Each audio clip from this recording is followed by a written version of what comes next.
is usually Fume or Phoenix. I don't know why. I'm just gonna remember that forever now. Fume and Boom.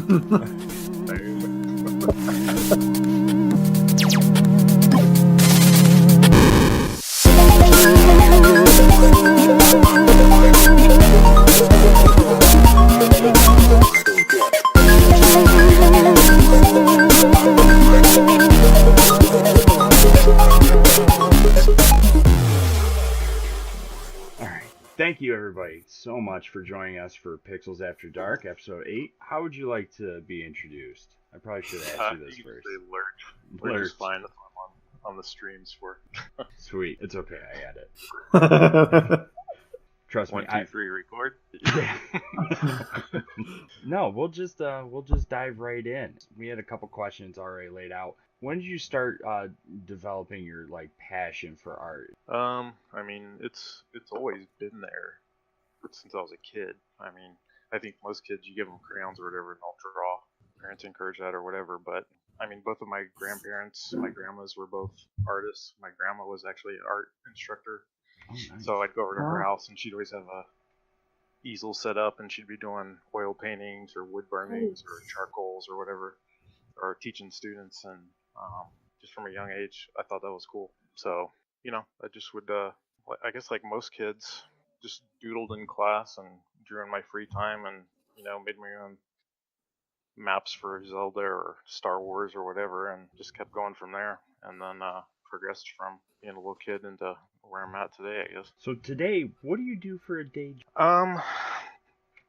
So I'm at a defense contractor, so I'm a VFX suit. So if I was out doing commercials or film still, it'd be, I'd be in charge of the shots or the look development of that kind of stuff and assigning stuff to guys. And so we do that here just on a not as grand a scale, I guess, smaller teams. But the same kind of work. I mean, I've got 2 teams of guys. The guys that we work with are from all over the place, like game development guys. I've got some Academy Award winners on my team that are doing awesome work, illustrators, everybody. So it's like a full production suite. Wow. It's just not it's not typically what you'd associate with like a defense contractor.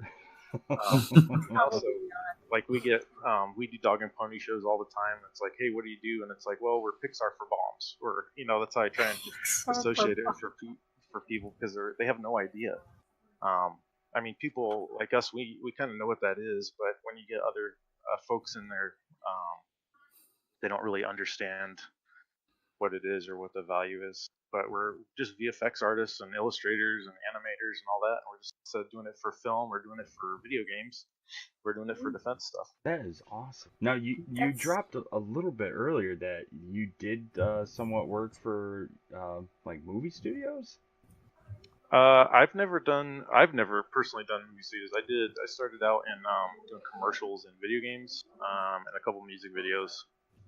And then that is so cool. Basically, the work at that point in my life, I was getting married and I was in between contracts, and so I had the opportunity to get a steady job, basically doing the same thing, and so I jumped on that, so I could have something a little more stable, which the wife appreciates. But then that was quite a long time ago, so I've been doing it since then.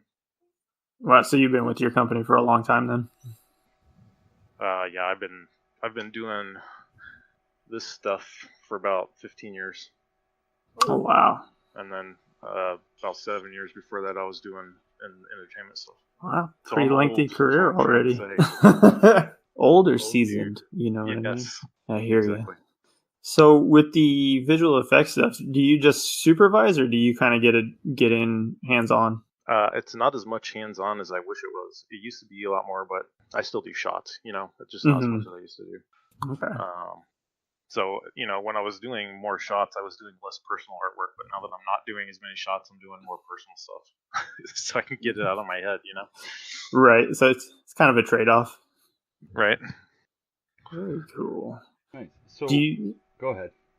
Oh, I was just going to say, so with the visual effects stuff, do you prefer to do your own projects now that you have more time, or do you try and leave that for work and focus on other kind of art media for your personal stuff? It depends. I mean, I kind of go through flows of it. It's like I'll go through a couple weeks where I just can't get enough doing illustration or concept design or whatever, and then I'll run out of steam or I'll get in a rut, and so I'll start watching movies, and I'll do that for a couple weeks with my, whatever free time I have, and then I'll go from that and I'll jump on Destiny or I'll jump on, God of War or whatever I'm playing, Mega Man, and do that for a couple weeks, and then I'll get back in that cycle again. It just depends on where your head's at.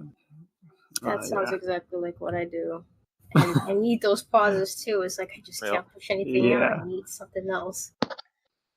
No, I feel like a lot of artists can relate to that, especially ones that work full-time jobs and things of that nature, where it's like you get burnt out sometimes and you just want to do nothing. Exactly. Well, yeah, I mean, I'm on a computer, 10 hours a day sometimes, or more than that usually, but you get home and you don't want to get in front of a screen again. You just want to Oh yeah go outside or do whatever. But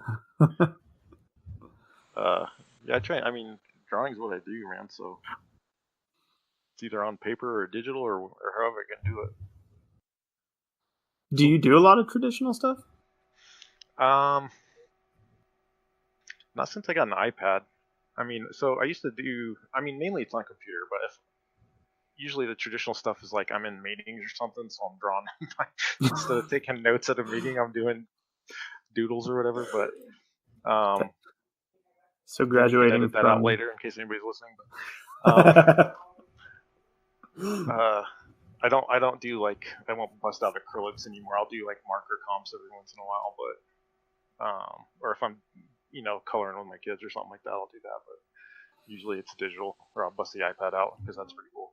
So Lurch, when you're doing personal art, what is your favorite content? Do you like doing like landscapes, or what really draws? So I'll switch back and forth. So when I was getting really influenced by different artists and stuff, it was a lot of sci-fi stuff. It was video games, and then it was like, I grew up in the 80s, right? So it was Transformers and G.I. Joe box art, which was awesome. Those cartoons that were awesome. And then I had like I don't know if you remember this. I don't know which of y'all were around back then, but they had all those guest ads. Yeah. With like Christy Turlington and Claudia Schiffer and all these. So I was always drawing those, and so I still love doing those like the portrait kind of art.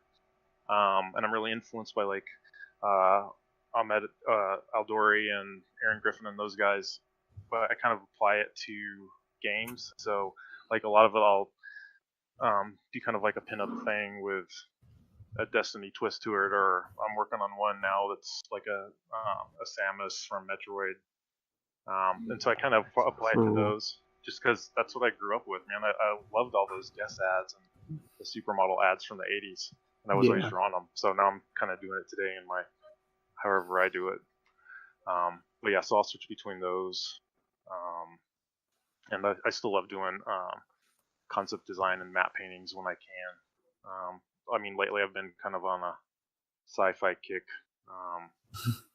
doing some spaceships and environments and whatnot. But I haven't finished any of them, so I haven't been posting any of that stuff yet. Awesome! I can't wait to see that Samus. That's gonna be awesome.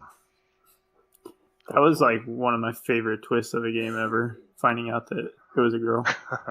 I was like mind blown as a younger kid. I was like, oh my gosh. I have the old game, I think it's a Game Pro magazine, where it was like the first article release that, the character was a woman, and she's on the cover with like no helmet on. Yeah, she's on the cover with no helmet. Yeah, I have that. I found that up in the attic this weekend in one of my trunks. Awesome. And I gotta bring it down and put it in the office. Before we start diving into things, what sort of music do you listen to? Or do you listen to music or audiobooks, or what you usually got going on in the background when you're when I'm doing artwork? Yeah. So no audiobooks, because that would just derail my brain big time, so I can't do that. I agree. Usually it's, so lately it's been either drum. So I'm all over the place. First off, I'm either doing drum and bass stuff or like heavy metal, like old school Pantera, the new stuff from like Ginger. I love that band; they're awesome. Or I'll do '80s music because I love that stuff, and I'll go in between all that, which makes no sense, but that's how I roll when I'm doing my artwork. And I'll do like Blade Runner soundtracks or something like that because I think that music's awesome. It's kind of inspiring to an extent. But that's usually what I'm jamming to is like '80s music, metal, and like club music, if you want to call it that, drum and bass. Club music. Yeah. The soundtrack from Blade Runner is so underrated. I love that one. My dad exposed me to Blade Runner at an early age, and I just fell in love with just the music and how the tones and everything. Sometimes I'll get like reminiscent in a game. It'll be like a long tone or something. Be like, oh, it's not Blade Runner, but yeah. No, I mean Blade Runner. If you have Blade Runner on, your illustration is gonna have fog in it. It's gonna have buildings that are destroyed just by default. You can't help that. By default. That's hilarious. No, I dig that. I dig that. From what you're listening to will kind of like transfer to how you continue with creating a piece. That's neat. One more quick question. How did you come up with your name? So when I was in college playing, one of my coaches, I always have this look, and like the dudes at work know it, people that know me know it. But if I'm listening to you talk, I'm like doing it right now, but you can't see it. Like I'll have this furrowed brow, and so you get your face all scrunched in or whatever. And so at first the coach was like, he'd call me BDA because he thought I was a big dumb animal. And so because he thought I was just looking at him like I was confused or whatever. And so after he figured out that I wasn't an idiot, he started calling me Lurch because he thought I looked like a Lurch because I was always scrunching my eyebrows like Lurch would from the show. Yep. Yeah. So that stuck, man. And then from there on, all the dudes on the team called me Lurch. I just kept her from there. How about the part, Lurch, the? Oh, that's just because Lurch was already taken, so I had to put comma the. Oh. Somebody beat me to it. It makes it seem more official. Yeah, the Lurch. I love it. Yeah, that's why that was. I was late to the Twitter game, so I had to, adapt. That's funny. What's cool is that you can put anything after it. Like I thought I saw you do it with a piece like Lurch the Powerful or something like that. That's funny. Just add whatever you want. The Powerful. I don't remember the word that you used. Whatever mood he's in. So open for creativity. Lurch the Hungry. Yeah. There you go. See your moods. That's It'll funny. speak your moods. See, now that's a thing that I have to do. I was about to say, you definitely have to sign off every piece now. That's funny. Yeah, so that's where that came from. It's not a super awesome story, but it's a little bit funny. No, it's great. I love it. I was about to say, I think it's a really cool story. I think they're all amusing. Let's say you're starting a new project. How do you go about like researching or brainstorming for the project? Do you just dive right into it? Do you gather a bunch of resources, or what do you kind of do? I start out just researching. Especially if it's for a work project, that's a lot of research. But even for the personal stuff, I just want that's part of that journey is you get to learn about these things that you're illustrating or what ideas you have or where can you go with these ideas. And so I'll start gathering a whole ton of reference. I'll research. You'll start looking for reference, and we'll start taking down all these other rabbit holes where you're looking at all these weird origins from like Machu Picchu or whatever it is. I mean, I'm just throwing random examples out there, but you just start digging around and finding all this stuff. But a lot of it is just research. and just kind of finding ideas to help support the idea that you have. I always try and root it in reality, because when you start getting outside of that, it doesn't look right. Right. So I try and base everything off of that, and then I'll just start getting a whole ton of reference footage, or I'll get pieces from other artists or film or whatever that has kind of a look I'd like to convey, or something similar for inspiration or for palettes or whatever, and go from there. Very cool. You know, it's funny you mentioned that about it not looking right when you don't kind of use the references, because there's been a big thing lately. I don't know if you guys kind of noticed it, but I noticed it a lot on Twitter with people kind of demeaning artists that use references. They're saying, oh, it's not real art and yada, yada. I've been seeing that going around, and so many artists that do it for a living, like Lurch does, have all been disagreeing, saying, no, you have to use reference if you want to get better, if you want to convey something the way it's supposed to be conveyed and stuff. So it's kind of nice that you have people that have experience that are now enforcing that idea. Yeah, I mean, Da Vinci is documented as using reference. You know what I mean? Mm-hmm. So, Degas is known for using reference. All these guys are known for using reference. Most guys that do this for a living, there's some that don't, Mm-hmm. but that's kind of the exception. Most guys that do this for a living are using reference. Right. You know what I mean? I mean, why wouldn't you? I agree.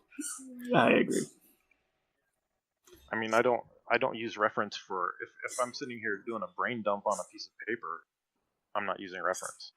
But when I go back to do a finished product or to start taking that idea further, I got reference. Mm-hmm. That makes total sense. That's cool. So do you primarily work in 3D then for your job?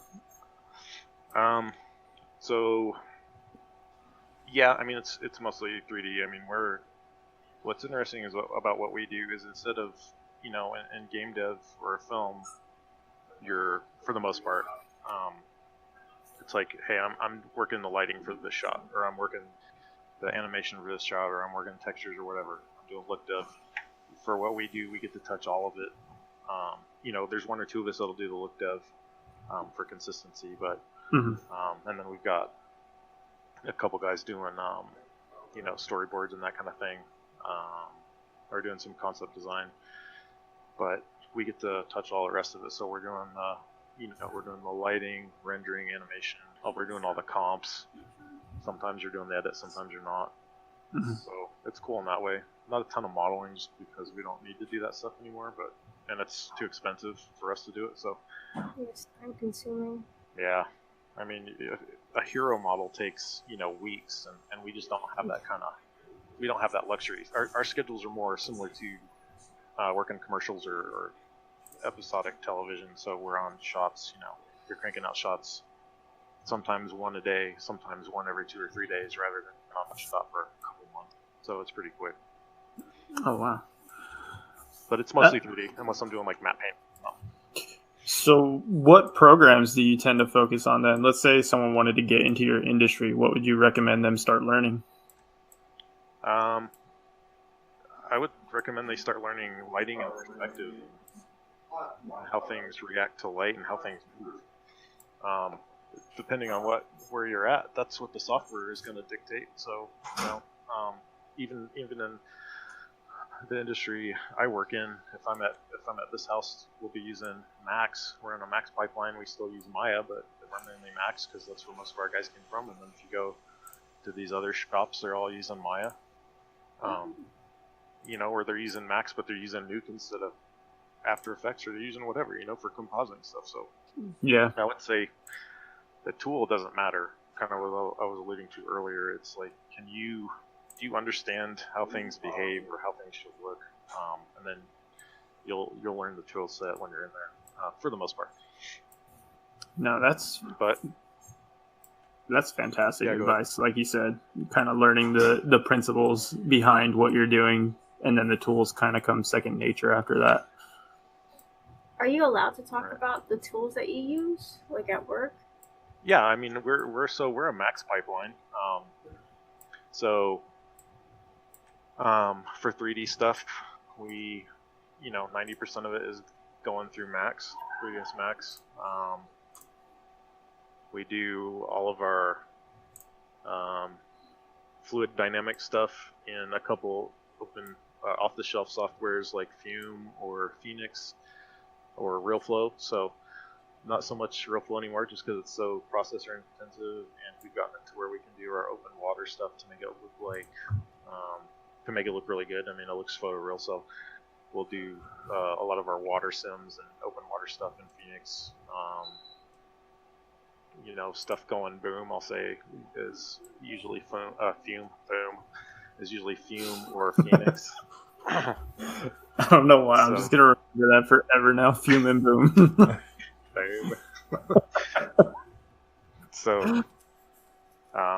Yeah, and that's the 3D pipeline. We'll do compositing is just the Creative Cloud stuff. So it's Photoshop and After Effects with some plugins, and then editing is done in Premiere. So nothing too fancy there, but he gets the job done. Nice. Very nice. Sounds like you got quite a little bit of a pipeline for kind of a small group. Yeah, I mean, it's a good pipeline. I mean, it's not dissimilar from a lot of the smaller shops that are doing contract work or whatnot for Hollywood stuff. Max was in the start, it was primarily game dev stuff, but over the years it's kind of evolved into what does that shop use? You use Maya, use Max, whatever. Mm-hmm. I know a lot of the 2.5D mats and stuff were in Max for a long time, and now it's kind of a little bit of everything, but it just depends on what you're doing. And concept art nowadays is a lot more 3D intensive than it used to be. So yeah, I saw some of the work,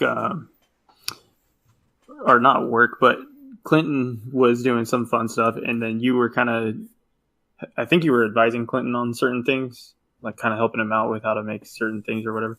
It was really crazy how much his concept paintings went from, yeah, they definitely look like concept paintings, to they started looking photoreal because of some of the textures from the 3D. Right. Where it was like, oh man, okay, now it looks like it's coming from a movie rather than just someone laying down some stuff, on paper, right? Digital paper, I guess.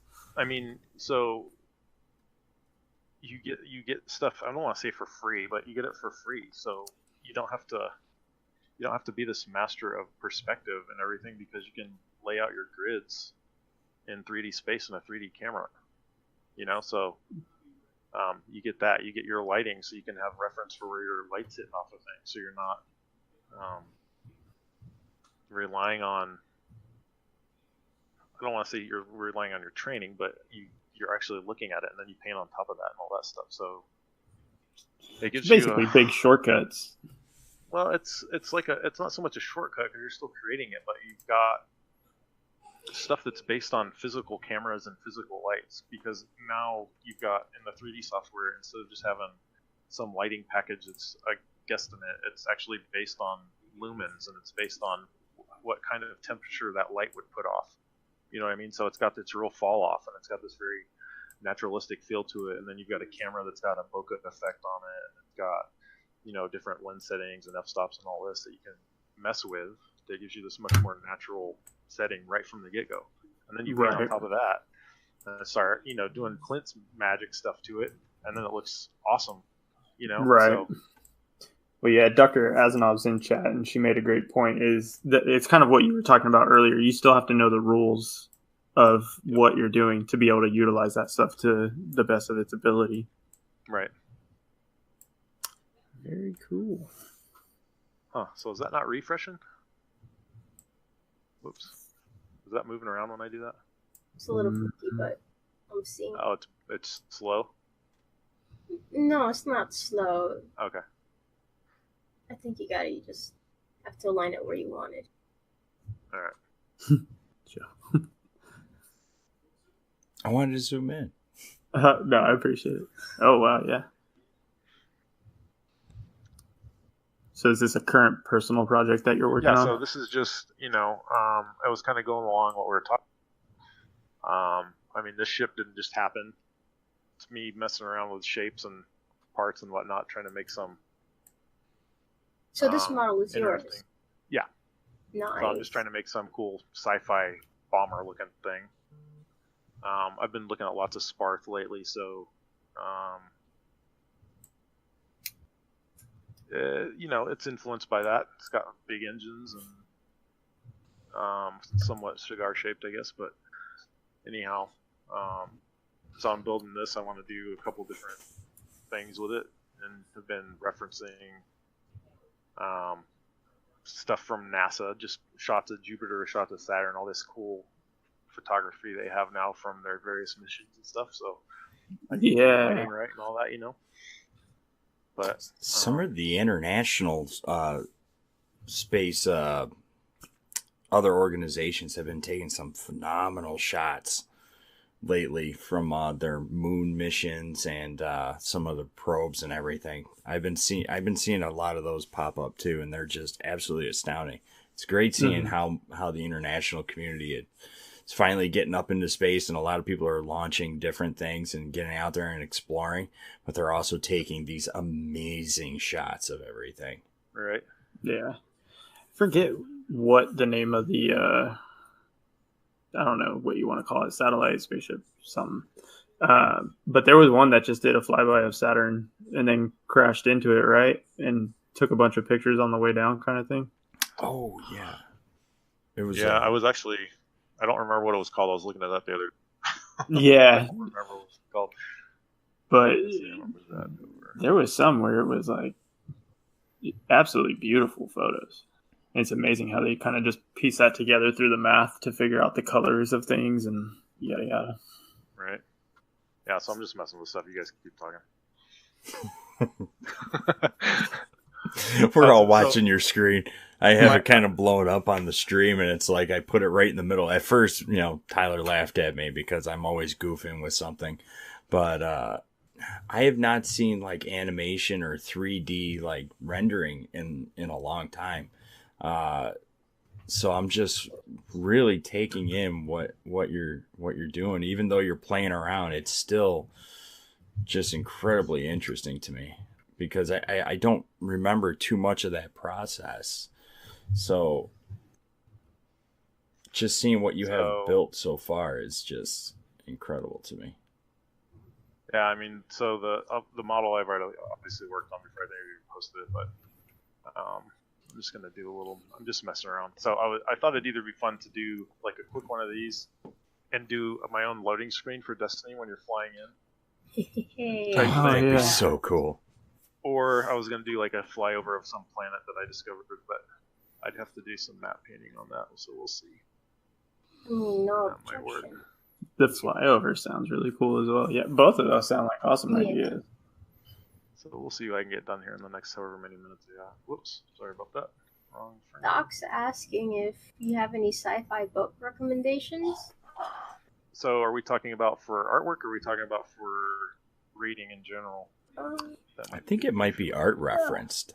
I would think art. I don't know. She writes her own comics and stuff. Yeah, that's what I was thinking. I think she might be into the reading. Yeah, you're right. I'm dumb. I should know. I'm trying to think for sci-fi for reading. I haven't read anything. I mean, honestly, I was about to reread Dune, so. I love Dune. I'm going through Dune again this time. I've got to read that again. So good. What's happening with that? But I love all of that. Most of the sci-fi I read is old school, so it's like Asimov, Philip K. Dick, that kind of stuff. Or I'm a Star Wars nerd, so I read the Star Wars books. Don't feel bad, I do too. So I read that stuff, and then I honestly don't do a whole ton of sci-fi reading. I do mostly like historical pieces or historical fiction, just because that's what I do, or like action stuff. But most of the reading I do a lot of reading in like visual development stuff. So, all the art books, obviously, concept design books and stuff like that. The Visual Story is an awesome book by Bruce Block. If you're trying to get into any kind of, especially concept design or look development stuff, or 3D even, that's a great piece. It's a great reference. But as far as sci-fi goes, I'm probably not the best person to ask on that. Sorry. But I like those old school books. Like Asimov stuff is awesome. Do you like the Dark Tower series? Dark Towers is cool. Sci-fi fantasy stuff like obviously Tolkien and Game of Thrones and that stuff. But yes. Awesome. All right. Now, when you're not doing like rendering, when you're doing like you had the one screen of the one art piece with the Guardian holding the ghost. What program did you create that in? I created that in, I think I did my initial sketch in Mischief, which is Mischief. Yeah, it's by the Foundry, so it's a. Whoops, that was stupid of me. Why did I do that? I just put a bunch of keyframes on this for no good reason. There we go. Turn that off. It's hard for me to art and talk at the same time. Oh, you're fine. You're fine. So CPU I started that one in Mischief just to do like sketches and doodles, and I mean super like low order sketches, like really bad looking stuff, and then once I get ideas down or whatever, I'll throw it into Photoshop and just go from there. And I did like the I'll bring that back up since we're talking about it. I think it's all collapsed at point. Let's see. You gotta. Sorry. Nah, you're fine. Brain is adjusting. You're fine. Don't worry. You don't have to pull it back up. I could actually probably grab it from Twitter. Oh, well, there you go. Sorry. So it goes from an idea, sketches, bring it in, and like nowadays I'll do that in Procreate, get my sketches down, and then I'll bring it into Photoshop and finish it. So I had my wife pose to do some hand stuff, for the let's see, this picture. Let me see if I have it on here. That's from Spark. That's not me. Yeah, for this one. Whoops. I don't know what I just said. Oh, I gotta go over to my other screen here. No, I don't need the brush tool thing. I have all this stuff going on. So, so that I'd have my wife will pose for me, and I'll use that for reference, for like the Amanda Holiday picture. And then I'll just go from there in Photoshop. Oh, okay. But most of it's done in Photoshop. I mean, like 90%. I think when I first saw I went gaga over the previous picture of the Guardian holding the ghost, just because the portrait is amazing. The whole piece is amazing. But what grabbed me, and I think I even commented or messaged you on this, the hands in the ghost are so lifelike. I mean, I was just my perception. I could not distinguish that it was a drawing. I thought it was actually kind of like a hybrid between hands and the ghost, like the lighting and the amount of detail and everything that is in that, right in the focus point, is just astounding. Well, I'm glad you like it, because I hate the hands in this piece. Like, really? I still hate the hands. They drive me nuts. Like, I would rather just blur them out. It's the focus point. I mean, well, for me, my eyes instantly drew, like it. I worked right down the piece. I see her face first, but then I go right to the ghost and the hands, and that's really what captured me on that, because I couldn't distinguish that it wasn't real. Yeah, well, I'm glad you like it, because like I still look at it, and when I did the test prints of it and stuff, I got it back and I was like, that's so.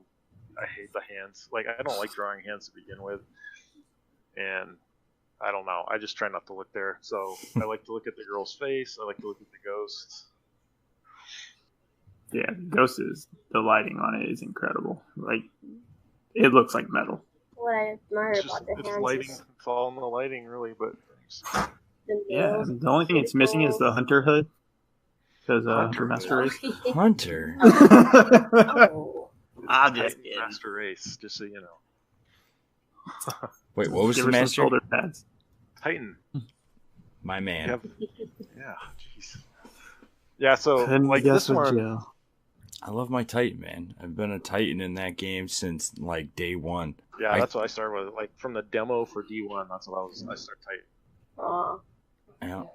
I wouldn't know what to do with Space Mage. I just prefer the Titan. But yeah, I mean, this piece is like, I have this idea where it's a series, so I've started a couple other ones, but I guess the whole idea is this girl finds, it's like her spouse or significant other or whatever is a guardian, and it'll be a Titan, just so you know, Tyler. But she has this ghost, and like he goes away till it doesn't. It's just the ghost is all that's left. So I've started these series of pieces, which doesn't really go with the lore, but I don't care. It's what I wanted to do with it. Yeah, no, that's so awesome. She's like got the ghost shell, and that's so it's like this piece, and then there's another one that I started where she's like reaching out to touch it or whatever. Maybe I'll do one with her and the Titan. Excuse me while I go bawl my eyes out now.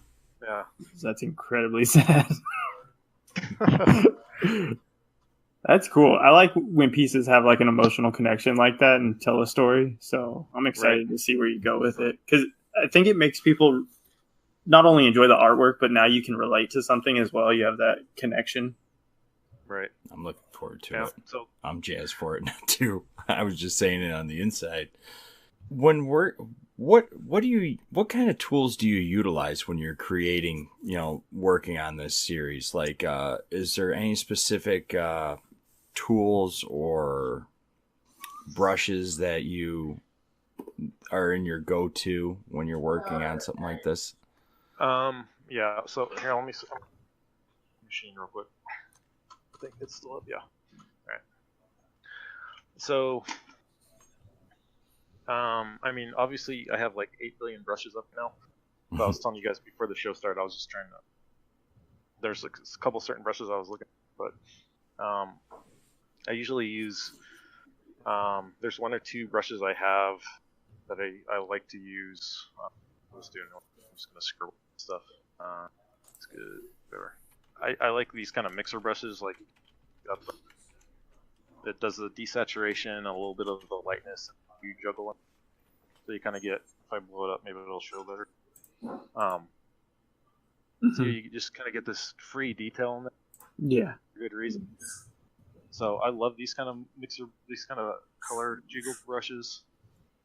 I use those all the time, so I'll use that one.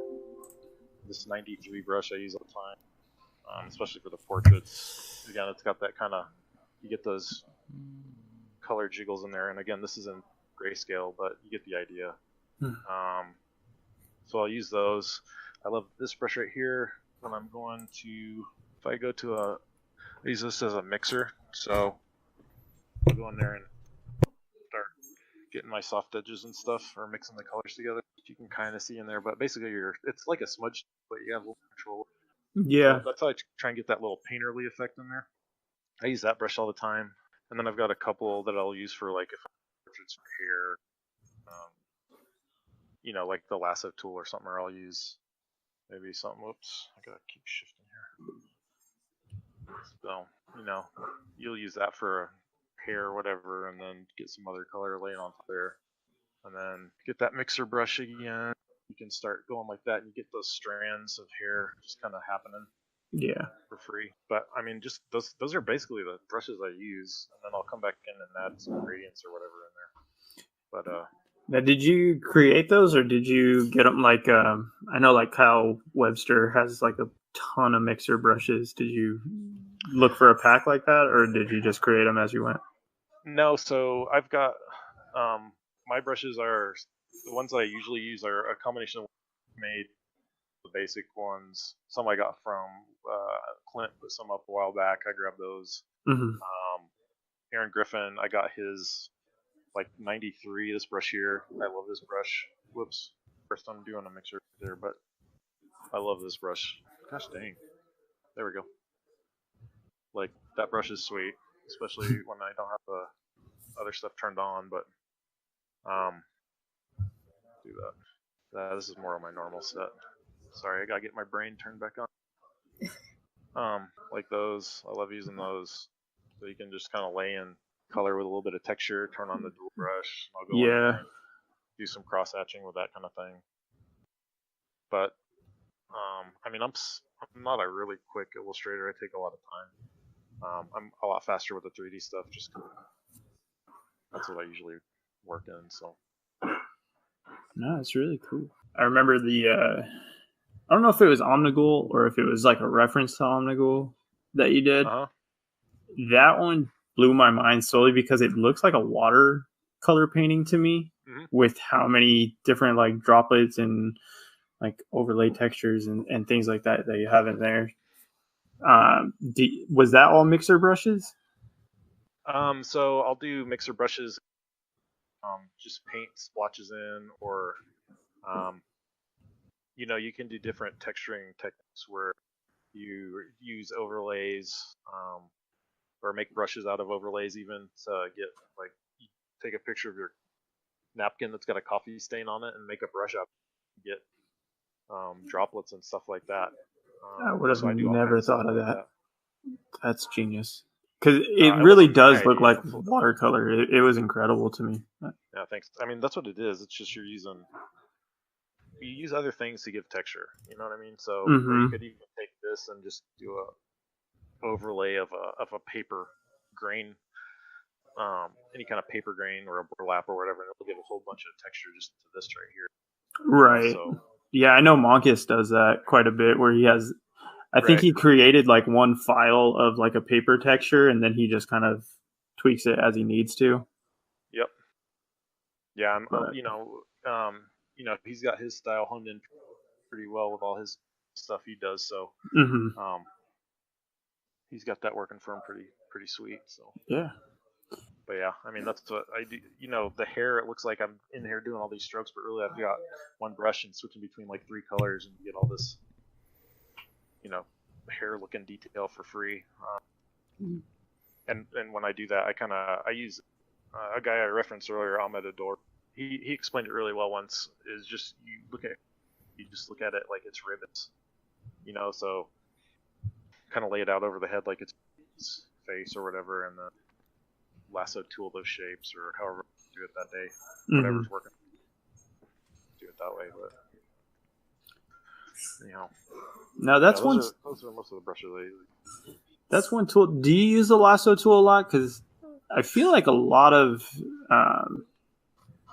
artists that I see that are doing photorealistic stuff, and they utilize it quite often, and I never use it. So is that something that you feel like is, I don't know, that I should be trying to practice? I mean, I use it all the time, so I use it in different ways depending on what I'm doing now. So stuff, I do it to help get or I'll use the pen tool to get my jawline the way I want it, or stuff like that after that rough shape. And if I'm doing,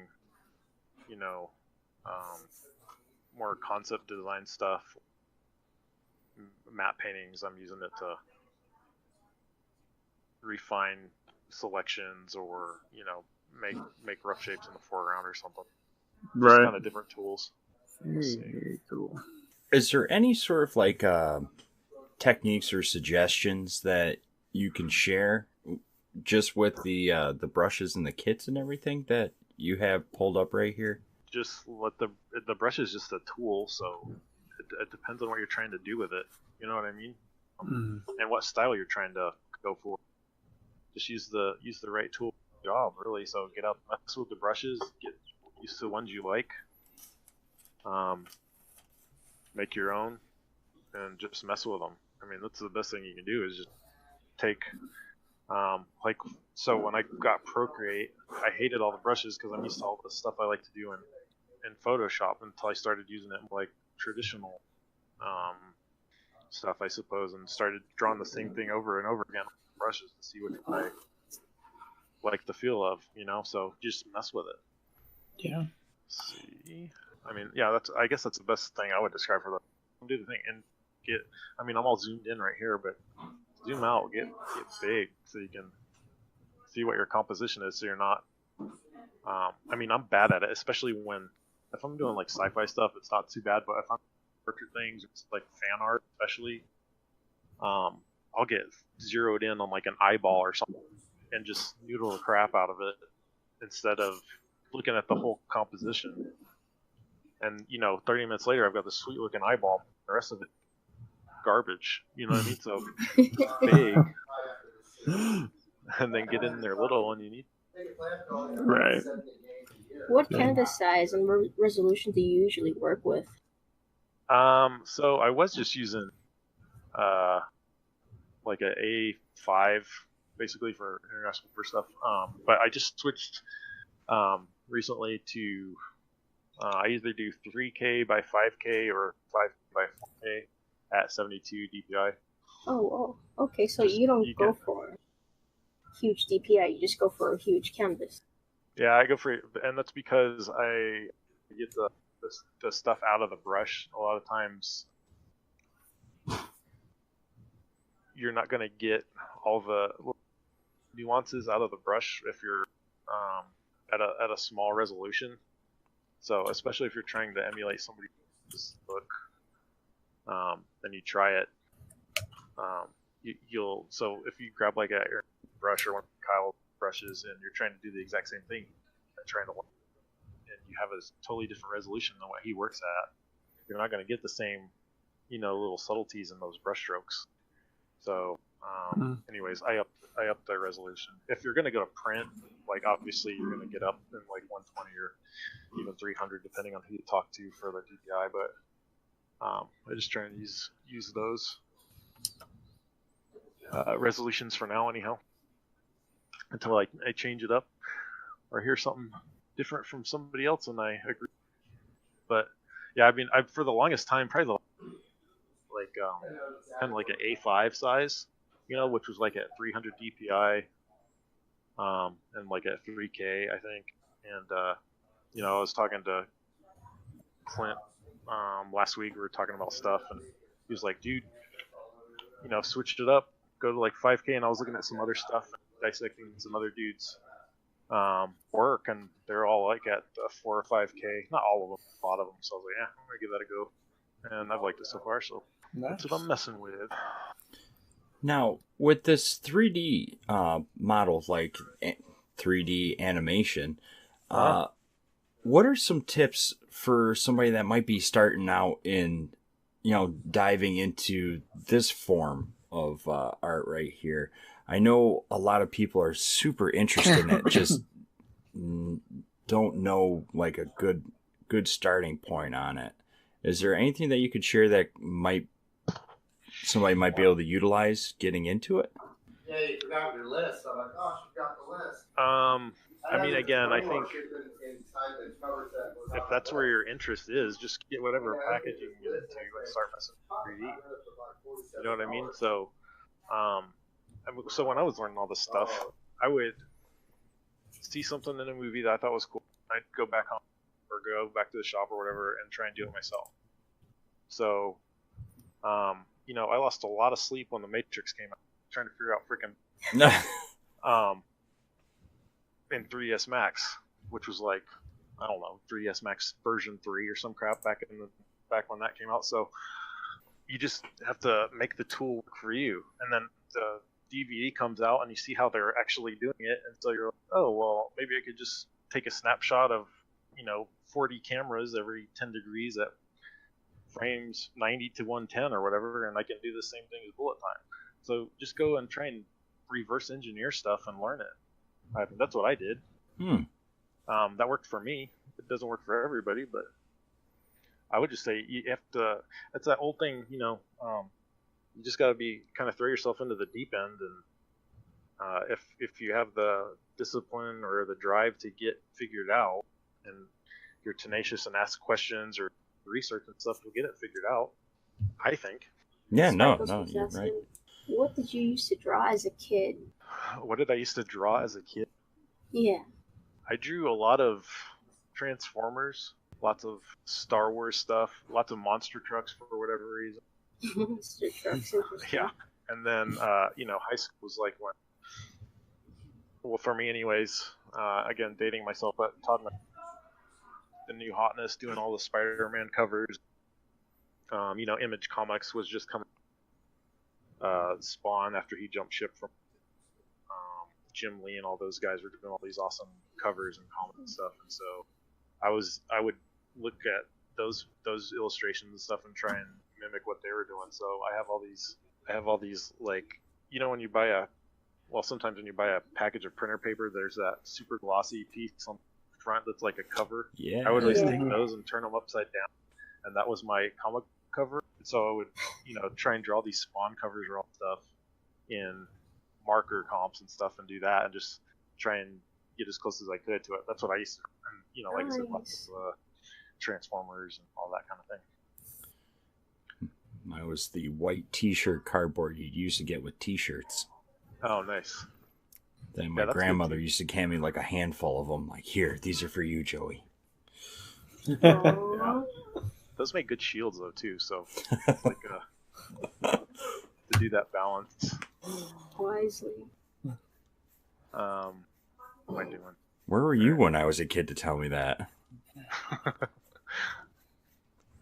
Somewhere in Texas. A long way away. That's fine. No, that's awesome. So I totally dorked this up. So normally I would do this a little bit more systematically, but we'll see how this goes. This will be a cheesy version to do it quickly. I've got stuff opening on the other. So I have my main system here in front of me that I'm always doing the reference on, and got the thing I'm drawing on next to me. So my tablet, but I have to bounce back and forth. But yeah, so that's what I used to draw. That is super awesome. Bear with me, ask questions or whatever while I'm digging through crap. I have a quick question just with the 3D model that you have right now. Did you input lighting, or did you use just like a standard lighting already? So here, I'll just click right quick. I just used, to start, I always use kind of, I'll take that back. It depends on what I'm doing. Since I know this is a side scene or space, I'll do ambient light just to get a nice soft light everywhere, and then I'll put a key wherever main light source is. Because you look at space shots, or you look at Star Wars or Star Trek or Deep Space Nine or whatever you're watching. There's always that really bright key light from whatever planet's bouncing light onto it, or the sun in that solar system or whatever. So that's all like that. So right here, I've only put in, and you can see it right there. That's just my ambient light. So once I get the camera moving stuff done, which is about as all I'm going to do for this one, I'll put that key light. So I'd probably put it, over here, going right to left to get kind of an interesting, like an underglow almost bounce going there. Yeah. Cool. And then if I need to, you'll put in like a fill light or a little rim light or something to get some extra stuff there. This is either going to be cool or it's going to suck, so we'll see. It looks cool. Already say it's going to be cool. Oh, man. There I go. Hitting the wrong thing. My machine is not happy. That's what I quickly learned with all my 3D attempts is I don't build things in the right way, so the machine would always get angry. And now I'm looking for I put my space stuff, which you would think is in space stuff, but it's not. Also, folder organization is... I'm terrible at organizing. I have like a 1 in 4 shot of finding what I'm looking for in the right spot. That's fun. So, ironically, Spikles is asking, what's a bad habit you see others do in your discipline? Bad naming convention. Yeah, definitely. So you'll have you'll go into the production folder, the 01 underscore whatever underscore final or final. Final version 1, final version 2. Yeah. Final version 3, final. Or unnamed 1, unnamed 2. Yep. So that's pretty bad. Folder organization that got flipped. So let's see. Flipped. Res has a good structure. Kind, year, name. There we go. No, I guess that was right. It's in Destiny, right? It comes from or something. Oh, hey, look at that. It looks legit. See, this isn't it's gonna kind of work, really, so I'll just cheat there. I mean, you could just composite some lighting onto that ship and it'll look just like it belongs. Yeah, so, you get That's right? cool. Yeah. Hell yeah. Uh-huh. Wow. It just needs dramatic music. Yes, it does. And obviously you gotta finagle this a little, and then I'd have to texture that for the final thing, but there's a rough of it. And you made that in 10 minutes. Wow, that's incredible. No, I'm kidding. It took a lot longer, 10 minutes to make. How long have you been working on the ship model? I don't know. That's probably 4 or 5 hours so far. I need some more detail work and stuff, and obviously I need to texture it. But the other idea was to just try what that looks like anyways. Oh, thank you so much for sharing that. That is so cool. I don't get to see this sort of this is the first time we've seen this kind of stream. Yeah.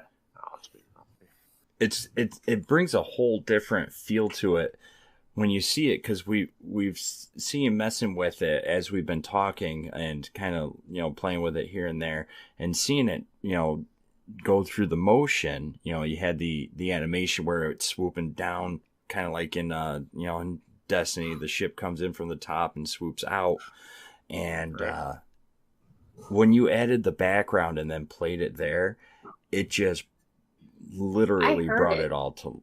Did you hear it? Did you hear the engine? Head. Yeah, I heard the. Yeah. And the vocal music in the background.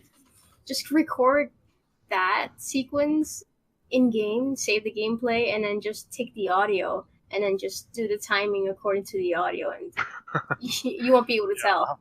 I'll have to do that for the final to see it through and do all that. Yeah. I also wanted to do one because I got the other day that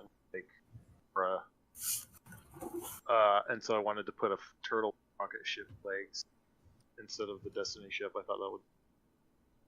But maybe I hadn't slept enough that day.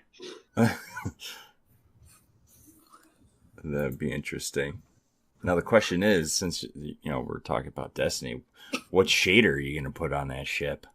I'm kidding. I'm kidding. Probably like Dead Orbit one. Shatter White. Yeah. Shatter White. The Dead Orbit ones. There hasn't been a faction back thing. When there was factions. Yeah. Before time. What are those? Yeah. We'll see it in Destiny 3.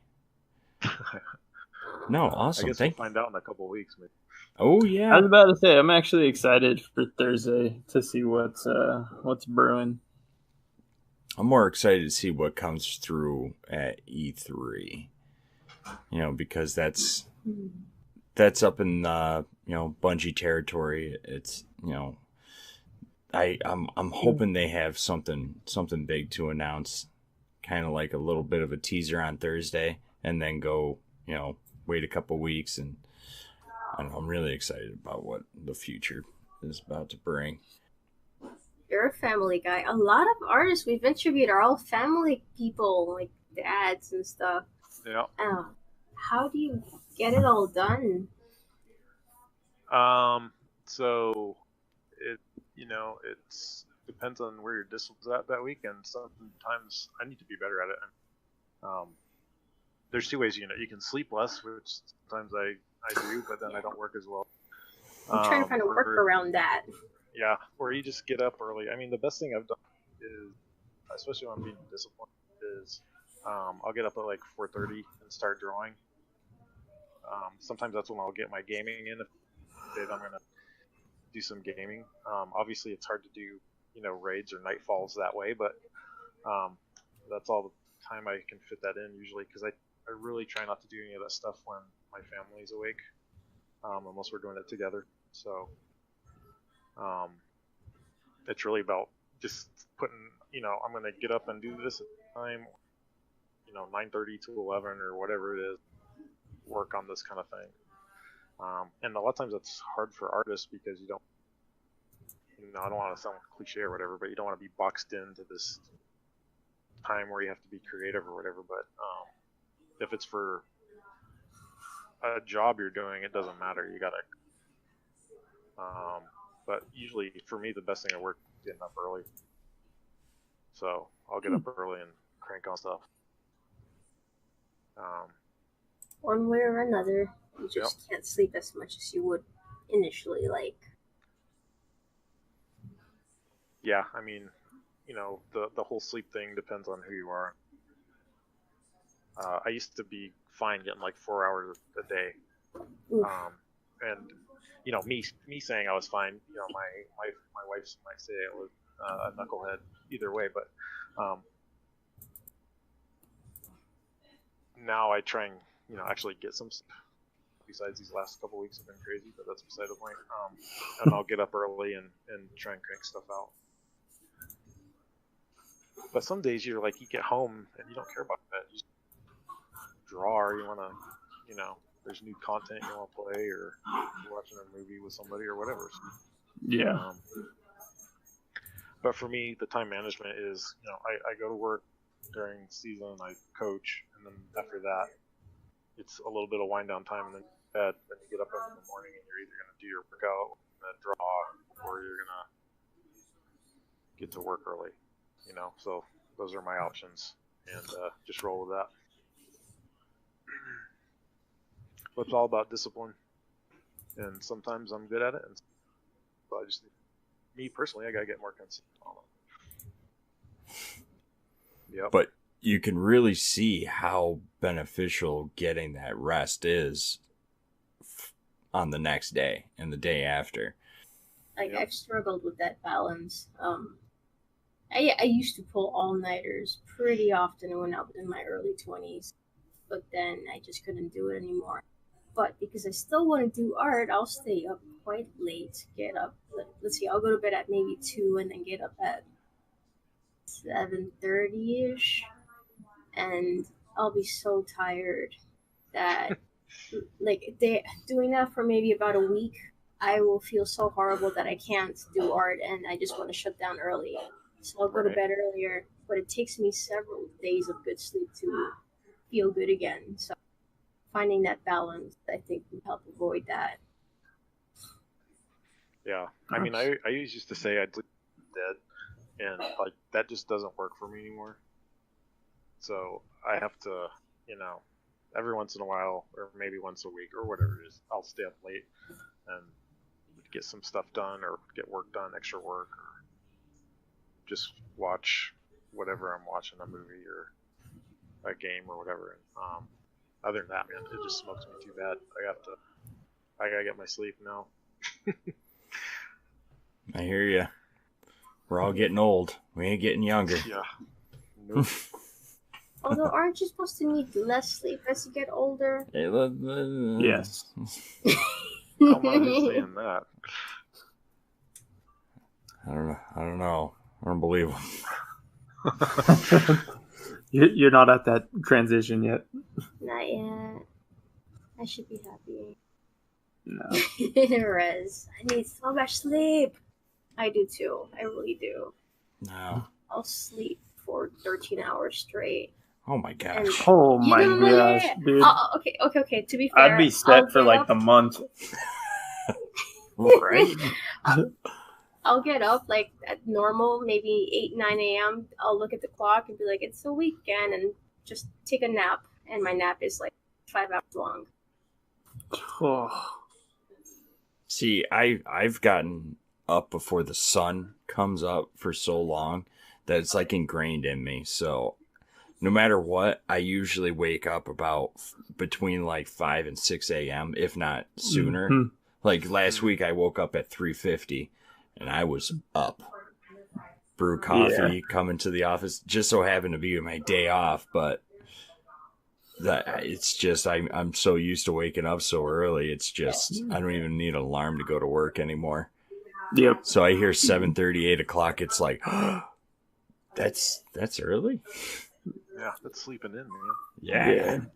No, my wife gets annoyed because I wake up before my alarm. So I'll leave the room and I'll start doing stuff, and then the alarm goes off. She's like, "You're not even here." You do that too, huh?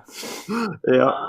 I'm like, "I'm sorry." See, I'll wake up right before my alarm because my body's just used to it, and I don't want to wake up my husband or my kid or anything. I wake up right on time to turn it off so it doesn't sound off. Oh yeah. But it's there just in case. I'm with Tyler. I'll forget that I set the alarm because I woke up before it or whatnot, and I'll walk out of the room. Wake up like an hour early and I'll find my phone like in the hallway because my wife like tossed it out of the room. Yeah. Or it'll be like on the nightstand, and it'll go off like once, just one time, and she will like come over like just with like a Spartan vengeance, like and like attack the phone through me to like turn it off. Like it's funny. But I also said it really loud. I'm partially deaf in my left ear, so I don't hear very well on that side. And my alarm is on my left side, so I have it turned like almost all the way up. No, because to the other side of the bed. I can't do that. I'm weird. I got to be facing the room when I sleep. I don't know, Doc Holliday or something, I guess. I always for some reason forever I've always had to like face the room when I slept. I can't sleep with my back to it. I just get paranoid and I don't sleep well. So when we moved, my wife was like, "Nope, you're sleeping on that side," because she knows how I am. So I'm on the left side now. That's funny. So it's her fault that the alarm's going off. No. But no, I like this next segment that we do. Actually, the next two are a lot of fun. But Ruby, you want to bring us into this one? You do such a good job delivering this. Do one. I? You do. Wait, are you sure? She's questioning it. I flop everything I try to say it. So is this the fun one? Yeah. Oh, he kind of touched on it earlier, which was cool. Did I? Shoot. No, Lurch was kind of. Oh, he did. Okay, yeah. Good. All right, Lurch. You know how artists do the research thing, like we talked about earlier. Is that what you meant, Tyler? Yeah. Research thing? Yeah. You know, you research the crap out of stuff, and you learn so much, so you end up with a lot of useless knowledge. That's very interesting. Yes. Care to share something with us? Any fun facts?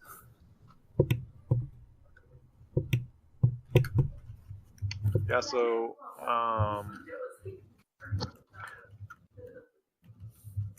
I was looking. I don't remember what I was looking at. I was looking at some sci-fi stuff, anyways. It got into the episode. One of those was like a Doug Chang keynote that he was doing for whatever it was, and then there were some other papers related to that. So it was some of the design concepts that they came up with, and how they solved some of the problems they had in episode 1. And so at that time there weren't a lot of really robust fluid dynamic solvers to do things like and fire and that kind of thing. So to develop the engine fires and pod race, he ended up doing cloth sims and taking basically cards, but I mean a card take film, fire and explosion or whatever, key it out, whether it's on green screen or it's on a black background, you can key that out too. But so they did that, applied that to the cloth sims, and made that look like fire. So time in the pod race you're watching, like the engines explode or they have the effects coming out. That's actually nowadays they do a fluid sim on that stuff. So I thought that was pretty. And then he was also talking about, I kind of designing life. And I don't remember how it came about, but the design for the Slave 1 was based off of these lamps from the light posts that were like all around ILM in Pasadena. So it's like iconic spaceship that everybody knows and thinks looks awesome is, and they showed the reference photo. It's like lamp post. Oh, that's funny. Just without the light bulb in it. That makes sense because it stands up, right? Yeah. Standing. So, that's funny. That makes total sense now that you say that. So that was cool to me. Those are the ones I can think of off the top of my head. You know, other stuff is just like there's cool performance stuff that you see when you're doing. Right. Thank you for sharing. Yeah.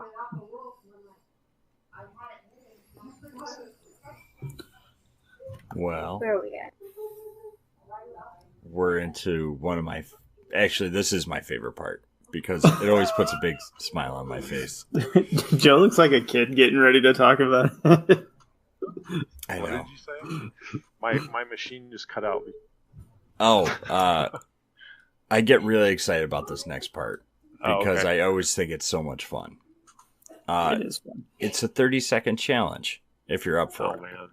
Sure. No promises on anything good.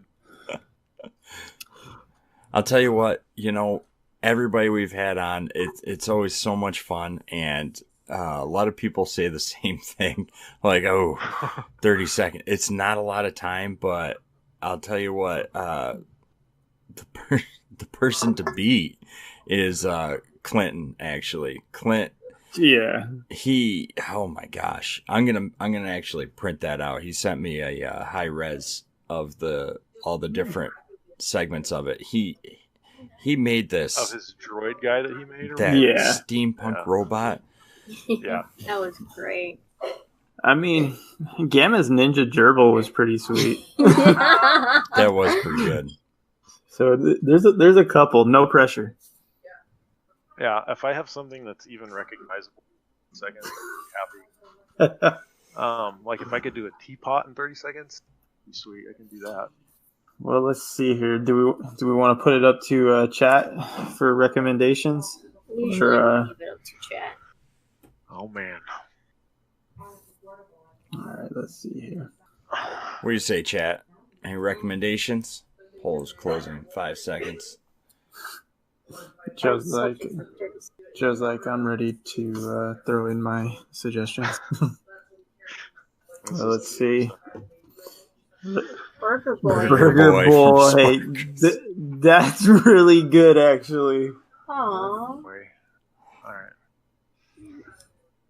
All right. I got a mental picture of Burger Boy. There's this old school burger shop that has. It's an old school pizza shop that has Burger Boy in it in my town. And I love it so much because it's so contradictory of what the actual store is. Arthomorphic food? Anthropomorphic. I almost had to put my glasses on. Anthropomorphic food. I'm only good at pronouncing right now because I have to pronounce medical terms like freaking all day long. So I've learned how to sound it out. Don't pick on me. No, I'm being dead serious. Because before I was terrible at pronouncing stuff. So for Burger Boy, are we doing a hamburger anthropomorphic style? Lurch, you up for that? An actual burger. An actual burger that is a boy. An actual burger that is a boy. Mm-hmm. Like Pinocchio, but made out of meat, lettuce, tomato, buns, 2 buns. For some reason, there is a fast food character that is reminding me of. I can't remember the name of it, but Austin Powers. Think of Austin Powers. Stay puffed. Stay puffed. I just think of the. Do you remember the old school, like go get a snack in the movie theaters? How it was like the popcorn dancing and the soda drink dancing. I do. I do. Yeah. That's exactly what I want to see out of Burger Boy. I want a hamburger with noodle arms and a funky face. Let's all go to the lobby. Yeah, exactly. Exactly. Let's all go to the lobby. Let's all go to the lobby. Now it's turn off your phone. Yeah. Nice. All right. All right, Lurch, you ready? Ruby, you got a timer? We'll see what happens. All right. Let's see. All right. And I'll blow up his screen so we can see the magic. Stopwatch ready. I'll let you know when you're halfway and then when you've got 10 seconds left. Or should I do 5 seconds? What do you prefer? Well, now you're giving options. Okay, no options then. I'll let you know when you have 10 seconds left. There you go. All right. Let me know when you're ready. Yeah, whenever. All right. Then I'll give you a 3-second counter starting now. 3, 2, 1, go. Burger Boy. Burger Boy. Burger Boy, huh? Does whatever a burger does. Oh, he's got legs. That's a head. Oh, is that a cat? 10 seconds left. This is so awful. This is great. 2, 1, stop. Hey, I love it. I saw you. I love it. That's so cute. Oh my god. I love it. That This is adorable. fantastic. So for the audio version, Lurch used a paint tool, and he has literally a burger with all the fixins on it, with stick legs, feet, nice little hat, and some eyes. Save it it's first awesome. before you make changes. Save it first and then make the change. All right. All right. Now all we gotta do is decide which month it will be for the calendar. How many do we have so far? I still need to get 8. Jay's. You know, Jason made one. He actually did. I jumped into his stream this one time, and he's like, "Oh yeah, I still owe you that 30-second challenge," and he did it. He did it. He finally What did a it. nice So now, guy. I know. I have to bug him to give me the file. I'm gonna bug him right when we're done with the show. Excellent. That's awesome. Burger Yeah. Boy's wonderful. If you don't know, at the end of the year, towards the end of the year, when we have, well, we'll probably have more than 12 by then, but we're going to put a calendar together, and we're going to offer it up, and it'll go to all a good cause. So we'll decide later on, but it'll be a lot of fun. It'll be a good calendar. I plan on getting one myself. I mainly want to, make a calendar just for myself, and I'm going to hang it right behind me so everybody gets to see it while I'm on streams. I like his lettuce hands. Yeah. This is awesome.